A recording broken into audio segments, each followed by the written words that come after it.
পৃথিবীর মানুষের কাছে মানে খুব বেশি আবদার, আশা, তারপর চাহিদা, স্বপ্ন এসব দেখতে নাই। এসব শুধুমাত্র আল্লাহর কাছেই চাইতে হয়। কেননা নিঃস্বার্থভাবে একমাত্র আল্লাহই ভালোবাসে। মাঝে মধ্যে মনে হয় কি, প্রবাসীর বউরাই না জানি কত কষ্টে আছে, তাই না? আমরা তো আমাদের ঘরের মানুষটাকে যাই করুক, যেভাবেই থাকুক, দিন শেষে দেখতে পাই। তার সাথে ভালো হোক মন্দ হোক কিছু কথা বলতে পারি, একদম সামনাসামনি দেখতে পারি। আর বেচারি প্রবাসীরা কতই না কষ্ট করে, তাই না? কত অপেক্ষা। একটু খারাপ লাগলেও হয়তো ওইভাবে বলতে পারে না, কারণ সিচুয়েশন কেমন থাকে তার তো জানা নাই।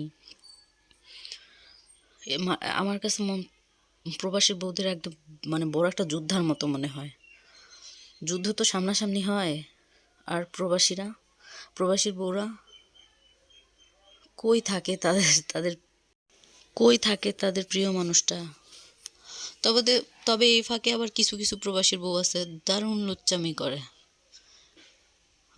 নিজের জামাইগনে কষ্ট কইরা টাকা ইনকাম করে পাঠায়, আর সে অন্য মানে অন্যের ঘর সংসার ভাঙার জন্য প্রস্তুত হয়ে থাকে। যাক, আল্লাহ হেদায়েত দিক। এটা ছিল আমার রাতের আবদার। সে নিয়ে আসছিল, চাইছিলাম খাইতে, নিয়ে আসছে তো ওইগুলো খুলা রেডি করলাম। তারপর রাতে দুজনে মিলে একসাথে খাইলাম। আর শুয়ে শুয়ে চিন্তা করলাম, হ্যাঁ আমি তো আগের ভিডিওতে বলছিলাম যে আমি খুব অসুস্থ। যাক, ওইভাবে দেখানো হয় নাই কাউকে, দেখে নাই কেউ ওইভাবে। বাট এখনো স্টিল ওইভাবেই আছি। বাট বোঝা তো যায় না, বাইরে থেকে বোঝা যায় না ভিতরে আমার কি চলতেছে। আপনারা দোয়া করবেন। আজকে আমি ডাক্তারের কাছে যাব, পরীক্ষা টরীক্ষা করে দেখব আসলে সমস্যাটা কি। গ্যাসের ব্যথা হইলে তো একদিনেই গ্যাস্ট্রিকের ওষুধ খাওয়ার পর চলে যেত। কিসের ব্যথা বুঝতেছি না, আজকে 3 দিন যাবৎ চলতেছে আমার।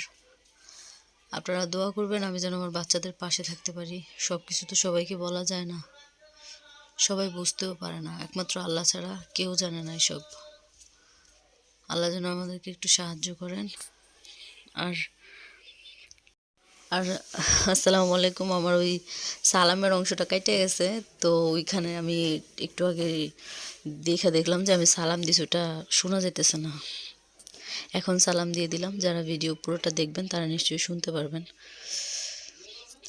আপুরা আমার ভিডিওটা দেখবেন, লাইক করবেন, কমেন্ট করবেন, একটা শেয়ার দিয়ে দিবেন। দেখতে দেখতে একটা না একটা সময় কখনো না কখনো ভালো লাগবেই। আমার পাশে থাকবেন আর আমাকে একটু সাজেশন দিবেন যাতে আমি ভালোভাবে করতে পারি। আর আসলে প্রেগনেন্সির এই সময়টা কোনো হেল্পিং হ্যান্ড না থাকলে, বাচ্চা থাকলে ছোট ছোট একটু সমস্যাই হয় আর কি। সো আমারও এমন সমস্যা হইতেছে, গুছায় ওইভাবে সব কিছু করতে পারতেছি না। কিছু মেয়েদের আসলে কোনো কাজ করেই ওইভাবে শান্তিতে করতে পারে না, তার ভিতরে আমি একজন।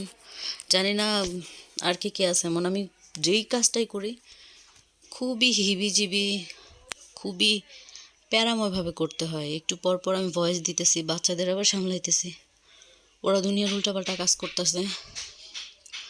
সো এইভাবেই আমার কাজ করতে হয়। কষ্ট লাগে যখন দেখি যে আসলে আমার এত কষ্ট করার পরেও আমার ভিডিও ওইভাবে মানে লাইক, ভিউ, কমেন্ট আসে না। যাক, আল্লাহ যখন চাইবে তখন নিশ্চয়ই হবে। আমি আমার বলার কাজ বললাম। আমি চাই আমার এই কাজটার মাধ্যমে একটু ভালো কিছু করার, একটু ভালো কাজ করার। যদি কখনো সফল হয় তাহলে আমি চেষ্টা করব, আর আপনাদের দেখাবো।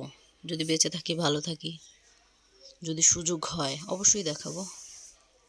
দেখেন, এখানে আসলে স্বামী স্ত্রী এক প্লেটে একে অপরকে খাবার খাওয়ায় দেওয়া, এটা সুন্নত, ভালো কাজ।